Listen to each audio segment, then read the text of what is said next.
But when you're looking at someone as lacking, you actually can't see who they are. Yes. Yeah.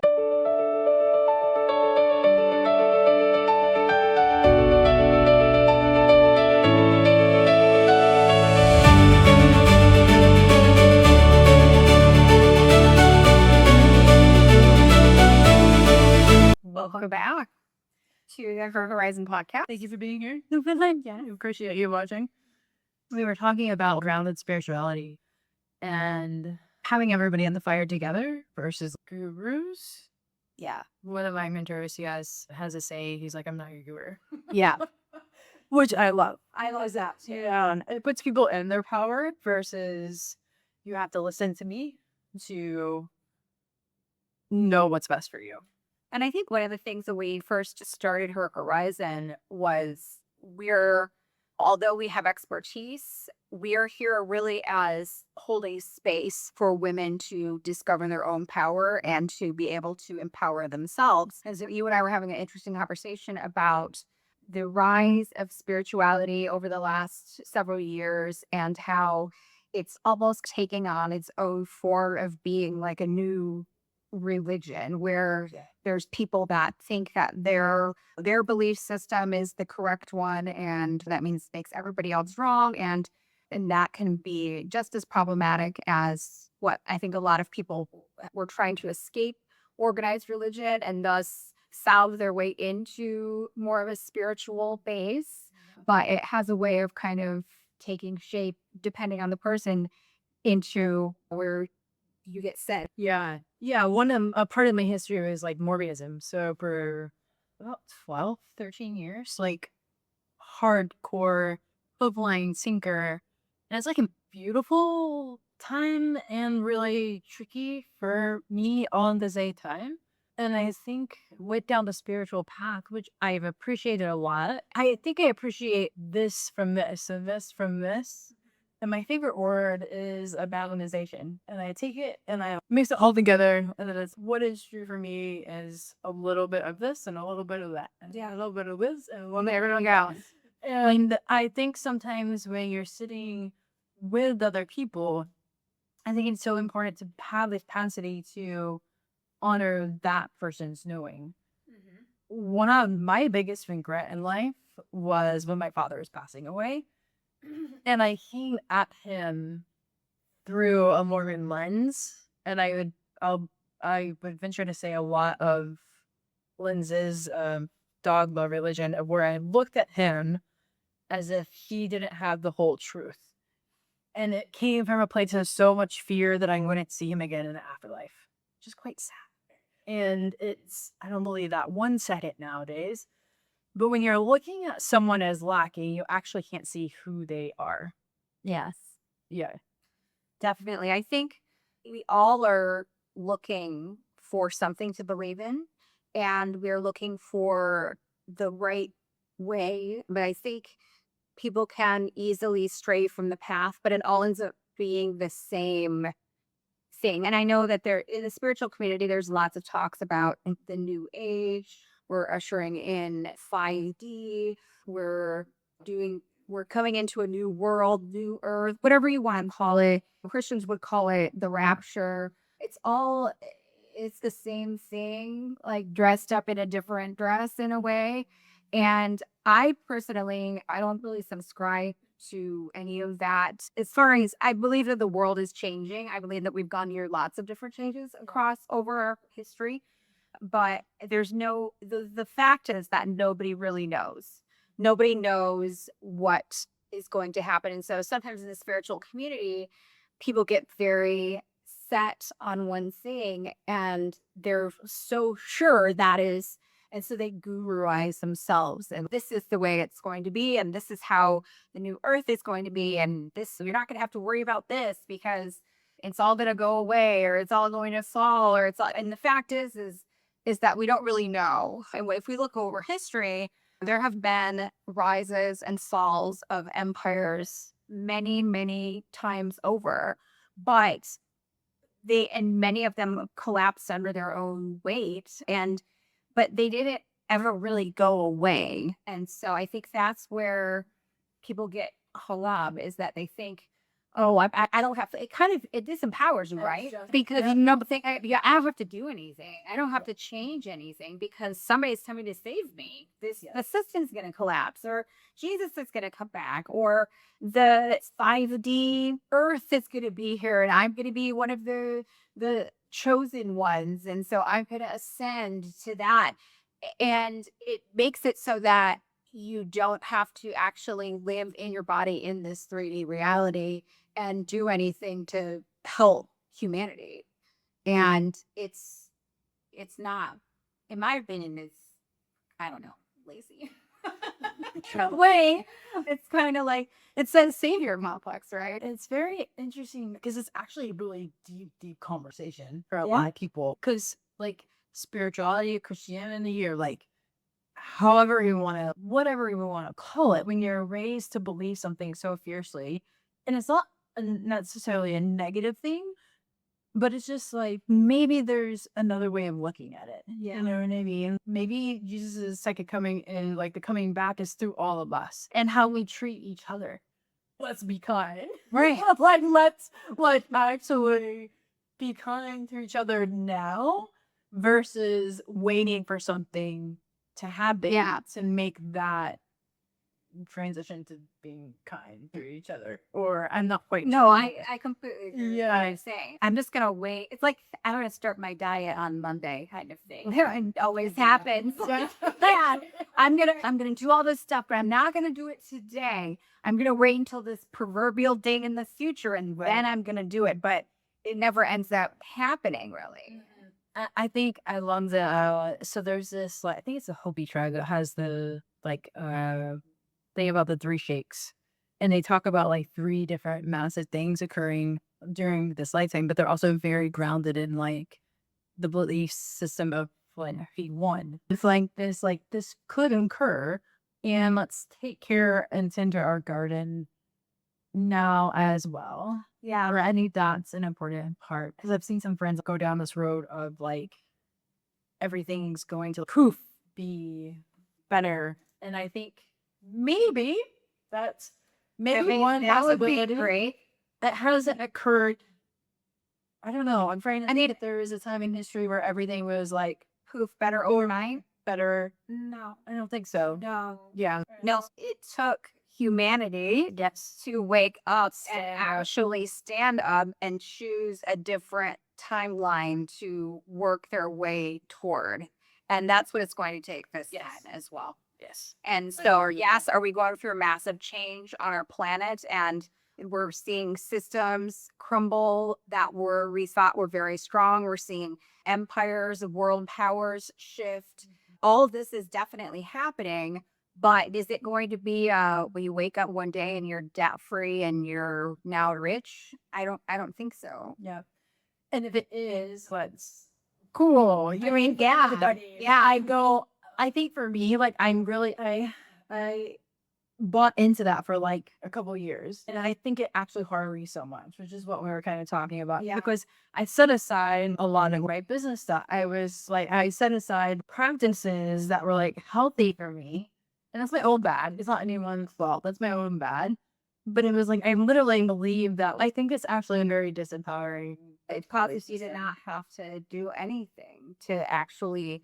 And if you think of just from a metaphysical, if we believe everything is energy and we're putting out vibrations and things like that, you can't sit in a disempowered state and expect empowerment to come. There's a reciprocal relationship that we have with the universe in that we take a step forward and the universe also then meets us. We can't just sit, you can't meditate your way to being a millionaire.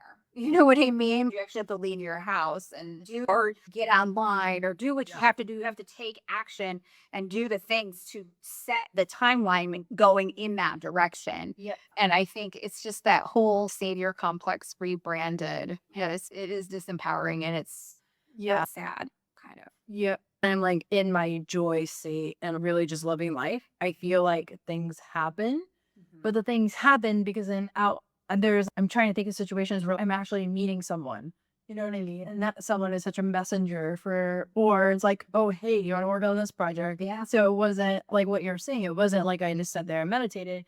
Meditation brings me into a more joyous state. Yeah. Well, then to be, and that I think attracts things. It makes sense because if we are electromagnetic beings, I mean, how's nervous system that is firing, making everything happen for us, that the more authentic, the more joyful you are, that fires more of those. And so it does make you magnetic, really physically magnetic. And so, but I guess too, I've heard a lot of people that they're kind of like, we're not going to do anything until this happens. It's a way to put themselves above other people. I'm doing all the things. I don't really need to help anybody else. They need to help themselves. And that's just their journey. Higher enough frequency. Right. Yeah. Yeah. The whole high vibe and being like, you have to be high vibe all the time and everything. I'm glad that I feel like we're moving away from that because it's, first of all, impossible. We're emotional creatures and there's just no way. I'm perimenopausal. It's just not gonna fucking happen. Like, there's days where I'm like, nah, no, okay. I'm shutting. Yes, yes. And so I think that really was such a disempowering, and it made so many people feel like, God, I had so much trauma. I'm never going to be able to get there. I'm never going to be able to be this high vibe person all the time that's going to attract all these great things. I so subscribed to that for a little while too. But I remember talking about money to a lot of people in some certain groups that I was around. And I'm like, you guys, stop projecting about money. Money doesn't just come to people who are high vibe. No, not at all. But it's like in certain groups, it's like you can manifest 20K a month if you're living this high vibration. So people, particularly like women who have a perfectionistic like thing, they like really bought into that. I was like, yeah. And it was like, and then I got like, whoa, no, I have known both. I have known people with lots of money that are really amazing and they started orphanages, like a couple places around the world. And I've known people with a lot of money that that are horrible with it. We've seen in our world today So much. Yeah. that there are people that have lots and lots and lots of money that aren't doing anything good for society or anything to give back or to do anything. So it literally is a tool and it shows you who people are. Yeah. How you steward your income, your wealth, whatever. It literally just shows more of who you are. That's true. That's it. And I think what it really boils down to is not being high vibe, but it's really about your own belief in yourself and your belief in the possibility and opening yourself to that. And so many times I think that's where people get stuck is that their trauma or whatever belief system that they've been raised in has made an imprint on them that, oh, this is impossible for me. More complex. It's so complex and it's actually deep shedding. Yeah. It's shedding the belief systems. It's shedding the stories about yourself. It's shedding all the I'm not good enough.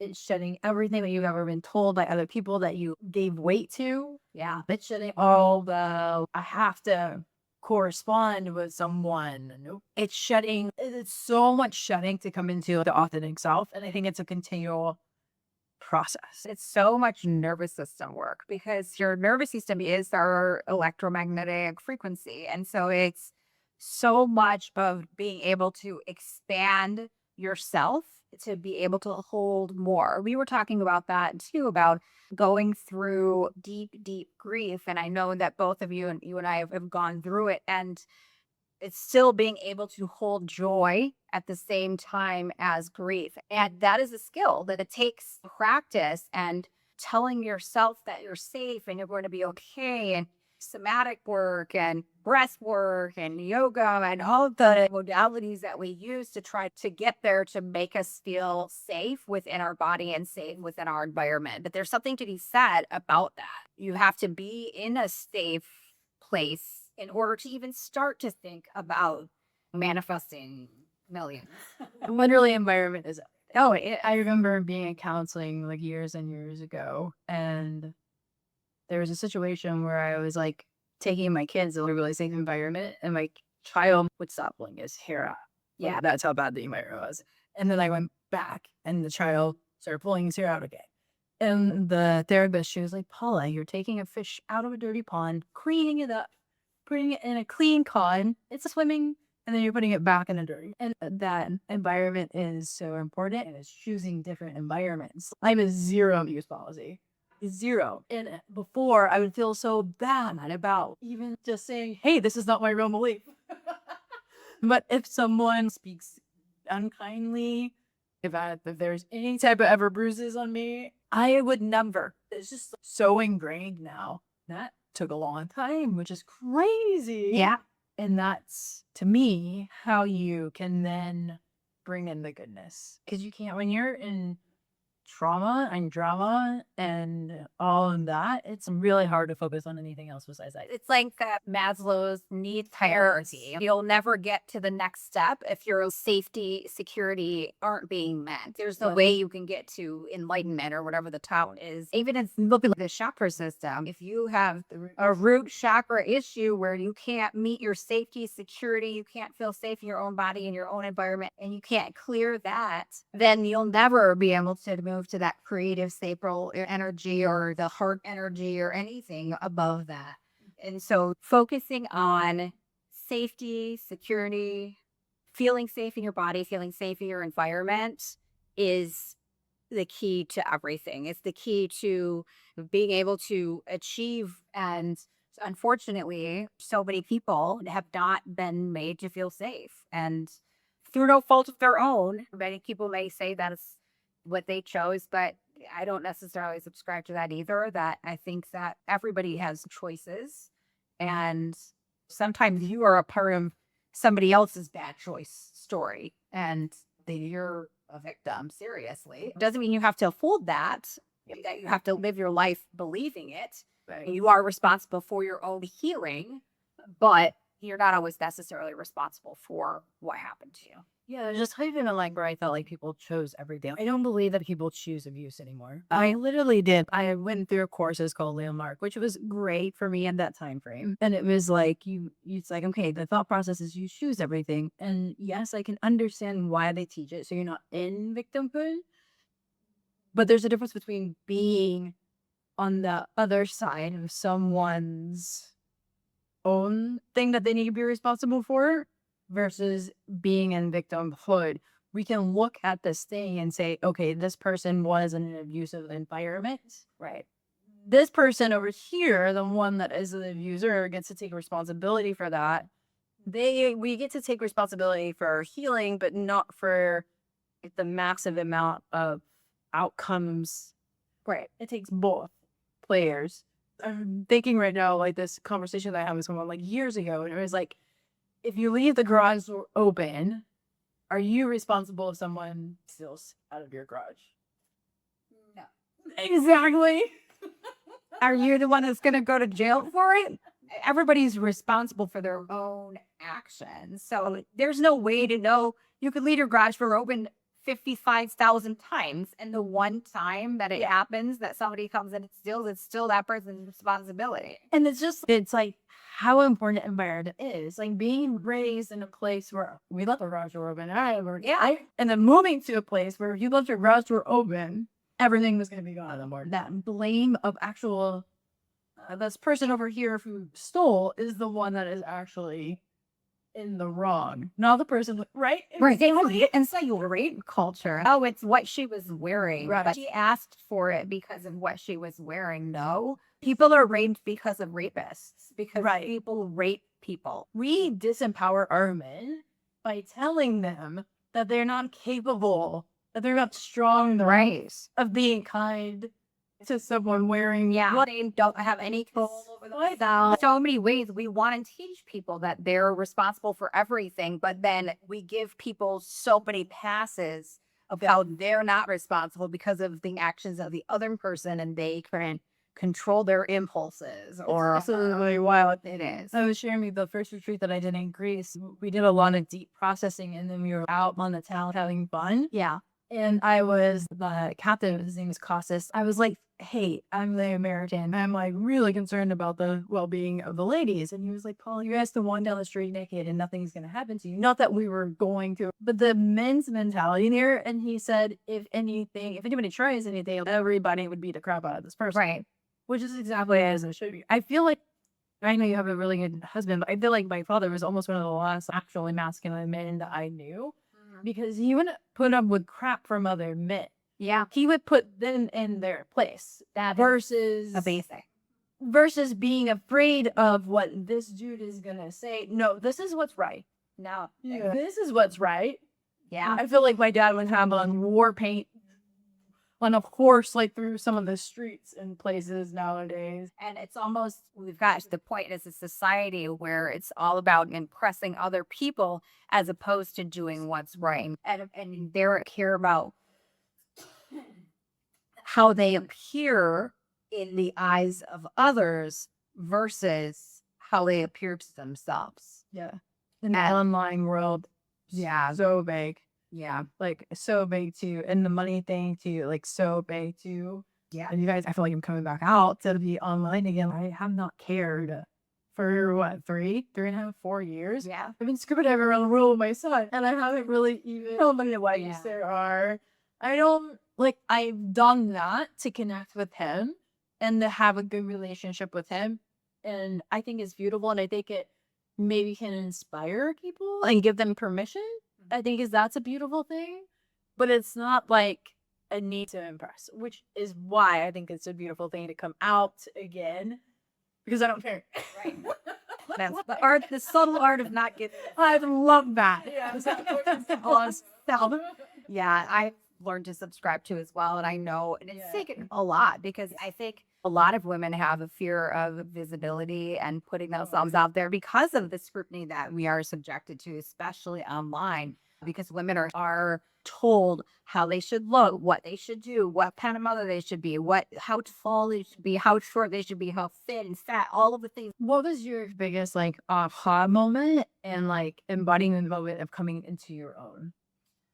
I think leaving the United States and starting to travel and still being subjected to scrutiny and realizing that I literally would not trade my life the way it is now for anybody that's criticizing me. And I don't care anymore. It doesn't bother me like what people online. I want people to connect with in a real way, and people just spewing vitriol or whatever, that's not what I'm here for. So just, I don't give it energy. And if you don't give it energy, well, yeah, I think leaving and actually following my dream and really doing the damn thing and being like, it took a lot of hard work and I'm not going to take that away from myself. I'm not going to dim my light to make other people feel more comfortable. Yeah, it only took 45 years. Any day, taking out and sending to. I think it's such a testament to being in the action of bravery. Like, that's what it takes too, is the shedding and then the being in the aligned action of this is how I want to live my life. Yeah. And getting to a point where it's like, whatever, people can say whatever. Exactly. Like, and Yeah, I really agree. Good talk about spirituality, power, shifting things away from the guru mentality. And if you like these kind of conversations and you want to come into our world here at Her Horizon, we would love to have you subscribe and leave us a comment on what things that you would like. All right, everyone. Ciao.